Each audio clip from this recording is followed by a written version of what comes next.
C'est quelqu'un qui essaie de trouver des applications et qui innove. Mais c'est des enseignants qui sont aujourd'hui les mêmes à utiliser l'outil informatique. C'est un enseignant qui aujourd'hui se connecte aux nouvelles technologies et qui tente de les intégrer et de les adapter à la situation d'enseignement-apprentissage. C'est peut-être avant tout un enseignant qui se creuse la tête et qui se dit que l'école telle qu'elle est maintenant n'est pas satisfaisante. Donc qu'est-ce qu'il peut apporter comme nouveauté, qu'est-ce qu'il peut mettre en application comme idée pour que ça change. C'est un enseignant maintenant qui est venu introduire l'outil informatique, ça veut dire tout ce qui est éthique dans son enseignement pour améliorer la qualité de son enseignement et d'apprentissage des élèves. C'est quelqu'un qui reconnaît la centralité de l'élève et qui donne à cet élève les moyens de s'exprimer et de participer à la construction du savoir.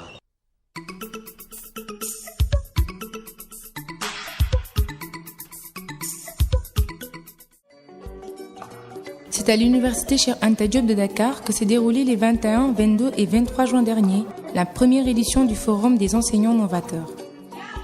Ce forum, organisé par le programme PIL Partners in Learning de Microsoft, avait pour objectif de permettre la rencontre d'enseignants innovants venus de différents pays africains ayant signé un protocole PIL avec Microsoft.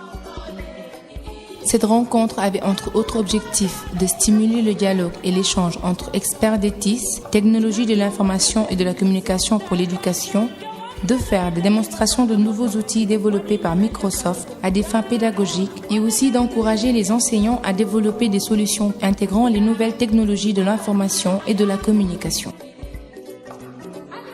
Pour rappel, le programme PIL Partners in Learning de Microsoft, mis en place en 2003, est un projet citoyen qui assiste les gouvernements et les acteurs du secteur de l'éducation dans la maîtrise et la vulgarisation des NTIC. À cet effet, un accord a été signé entre l'université Cheikh Anta Diop et Microsoft dès l'ouverture du forum. Nous sommes une université au sud, mais voulant travailler sur la base des standards du Nord. Il faut qu'on joue notre rôle et qu'on aide nos pays à avancer, à entrer davantage et à prendre plus de part à l'économie du marché. Nous signons un accord avec Microsoft qui va nous permettre d'héberger localement la certification Microsoft, d'améliorer notre intranet pour qu'on puisse tenir des réunions virtuelles, l'intranet des établissements, etc. University of Dakar provides a fantastic platform for Microsoft to jointly engage a huge student base, as an example. So if you ask what is one of the criteria that was very interesting to Microsoft, is the fact that this university has good credibility, has a strong student base, has strength in leadership, and ultimately presents the same drive for innovation that Microsoft believes is required. The key point that we are trying to address today is access. You know, how do we get access to the technology, access to the internet, and then the next step following very closely to that is what content can we contribute to? Now, a good example is, for example, the fact that we will be having our products in the local language, Wolof, in Senegal. And that gives you a perspective on how we're trying to make it easier, simpler and more accessible. Les participants au forum ont suivi avec beaucoup d'intérêt les différents thèmes de discussion ainsi que les échanges autour des questions liées à l'appropriation des nouvelles technologies par les enseignants et les moyens dont ils disposent pour introduire, généraliser et vulgariser ces technologies au niveau du plus grand nombre d'élèves et d'étudiants. Malgré un enthousiasme palpable des enseignants sur les multiples possibilités qu'offrent les nouvelles technologies dans l'enseignement et l'apprentissage, il est à noter que les moyens d'appropriation sont parfois inadaptés ou alors font défaut pour une majorité des acteurs de l'éducation. Dans certains établissements, il n'y a pas l'Internet, il n'y a pas d'ordinateur. Donc les enseignants eux-mêmes ne sont pas outillés, les apprenants eux-mêmes ne sont pas outillés pour pouvoir justement aller directement s'emparer du savoir qui est dans le site web, etc. etc. Donc ce déficit de moyens technologiques pour permettre justement d'innover dans ce domaine fait défaut. On a déjà tous les machines, les ordinateurs, mais le CM n'est pas électrifié. On demande aux populations autochtones de s'organiser pour amener l'électricité dans l'établissement. Alors qu'ils ont des problèmes financiers, ils disent qu'ils ne peuvent pas. Donc, puisqu'on ne peut pas se passer de ces TIC, on est obligé de faire 4 km pour aller dans le département, pour trouver des cyber, pour pouvoir avoir une connexion, et ainsi de suite. Et les élèves qui sont intéressés, des fois, ils se cotisent entre eux pour trouver de quoi payer la connexion. Et on y va, on occupe la salle, le cyber, pour 1 heure ou 2 heures comme ça. C'est très difficile. Un grand nombre d'enseignants sont aujourd'hui exclus de ce monde des nouvelles technologies.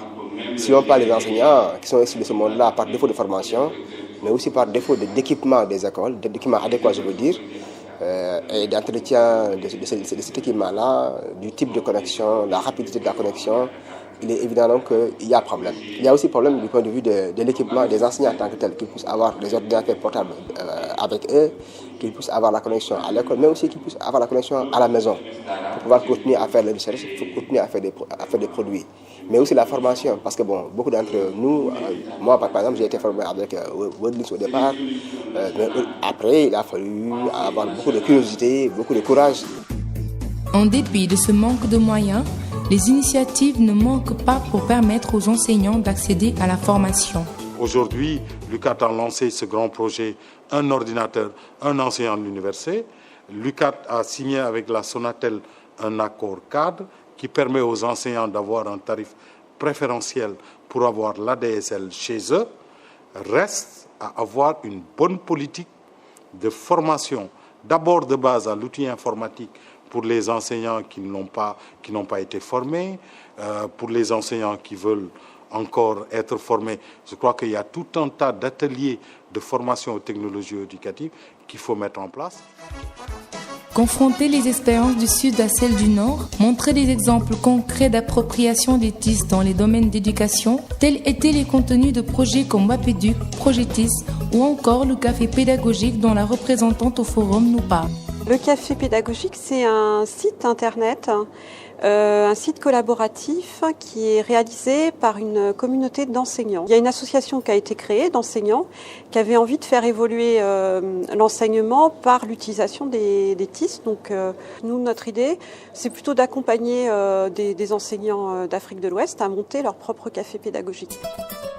L'appui de Microsoft et la mise à disposition de moyens ou d'outils indispensables à la formation des enseignants n'est pas négligeable. Et ce que nous faisons concrètement, je parle par exemple du cas des gens qui n'ont pas d'ordinateur, c'est que nous avons des projets, nous nous associons avec les assembleurs locaux ou avec les revendeurs informatiques ou les grands fabricants et nous proposons en fait des offres pertinentes et en incluant même le financement. Plutôt que de mettre des outils de seconde main, nous mettons en place en fait des outils de première main, mais nous changeons les modalités de paiement. Et donc nous créons des partenariats avec des fabricants, avec des banques, pour permettre d'avoir accès à ces outils-là, mais avec un paiement échelonné sur 3 ans par exemple, et avec toutes les garanties prises par des organismes internationaux. Si un pays a signé un protocole avec Microsoft, donc une fois qu'on considère ce pays comme étant un pays pile, donc il a un prix pile pour les outils pour les logiciels de Microsoft. Vraiment, c'est un prix très symbolique qu'on appelle prix éducation et même prix pile.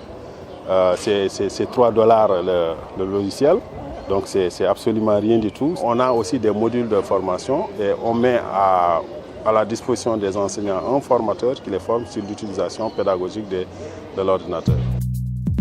Un des temps forts de ce forum a été la présentation de leur projet par un des candidats au concours Innovative Teachers.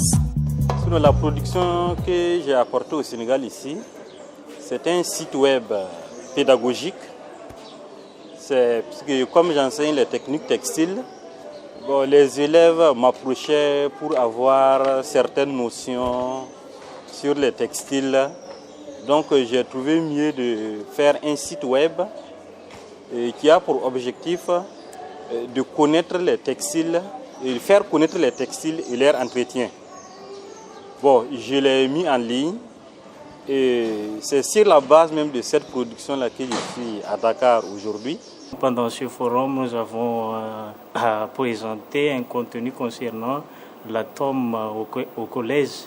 Donc dans ce contenu, nous avons mis quelques parties historiques, quelques activités interactives et la partie théorique du concept atome.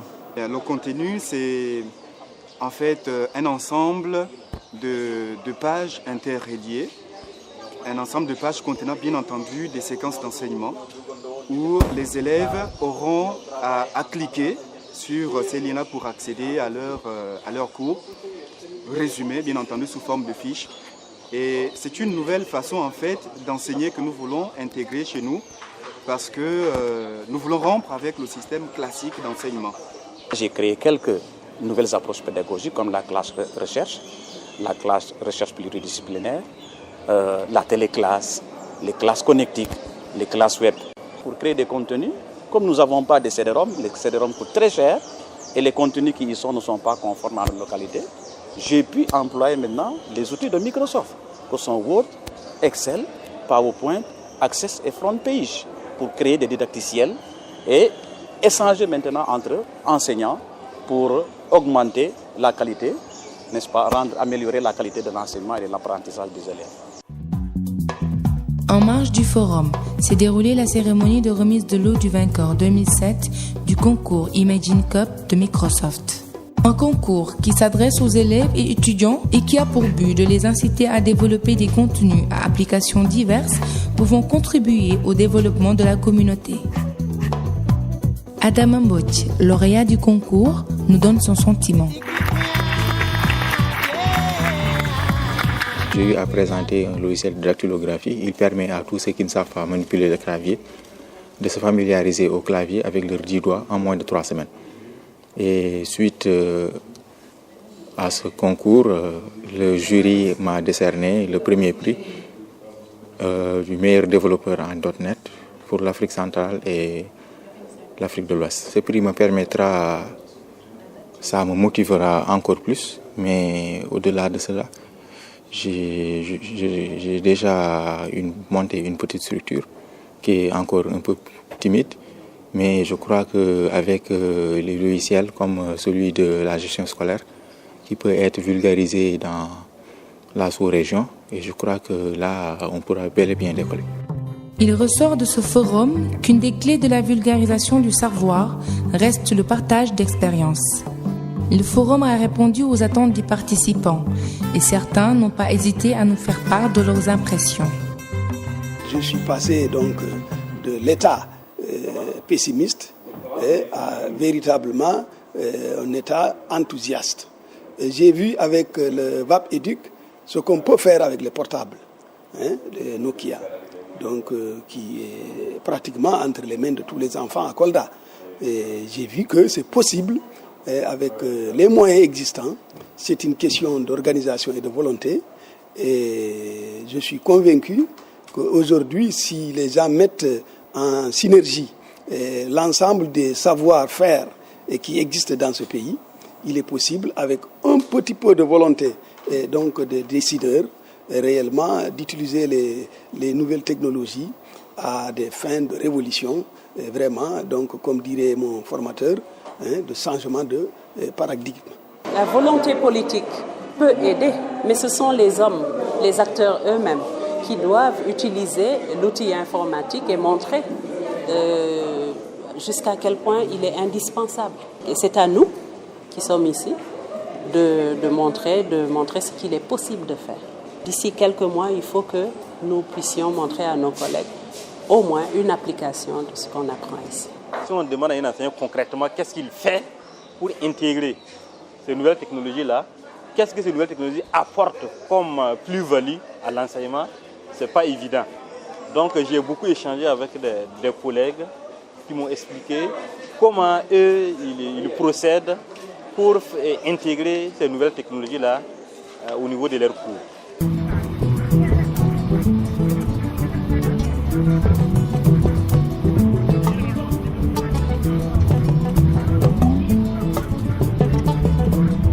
Pour la clôture, le forum s'est invité sur l'île de Gorée où les participants ont pu visiter ce lieu historique et en particulier la maison des esclaves.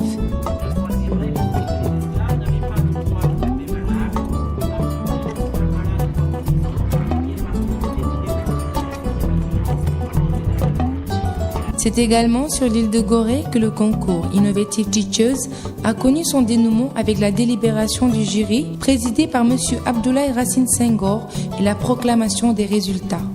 La cérémonie s'est déroulée à la maison d'éducation Mariam Abba de Gorée.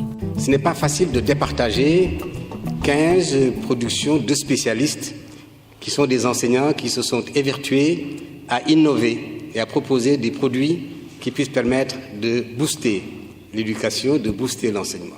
Nous devons, au-delà de ces résultats, confondre dans les mêmes félicitations et les mêmes encouragements l'ensemble de tous ceux qui ont participé et les exhorter à continuer dans cette lancée, à travailler de manière à continuer à nous donner des produits qui vont permettre d'être présents pour le bénéfice des élèves, pour la qualité de l'éducation, ici comme ailleurs.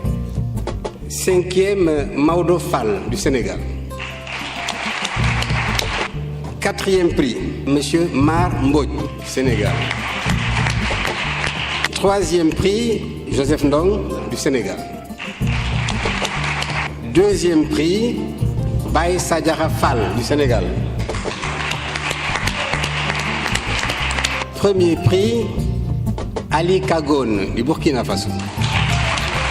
Pour le programme PIL de Microsoft, initiateur de ce forum, les objectifs pour cette première édition ont été atteints.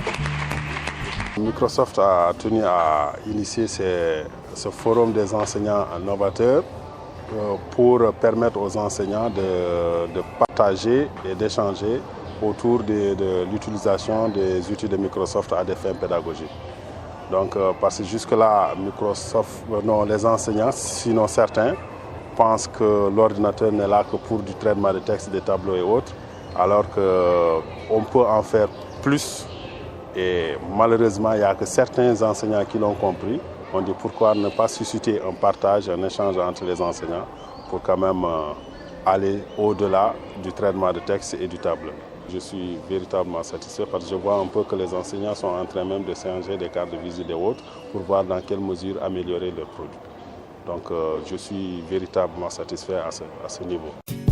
Il reste à chacun des participants de ce forum, de retour dans leurs environnements respectifs, de partager avec d'autres collègues enseignants, des étudiants et élèves, le fruit de ces 3 jours d'échange.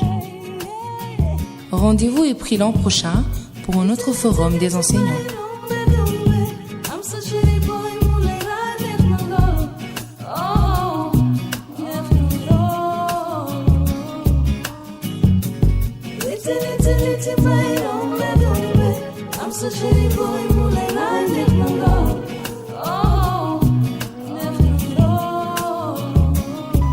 Yo, dara daqul nga wet ak sa xol ci néeg mu lay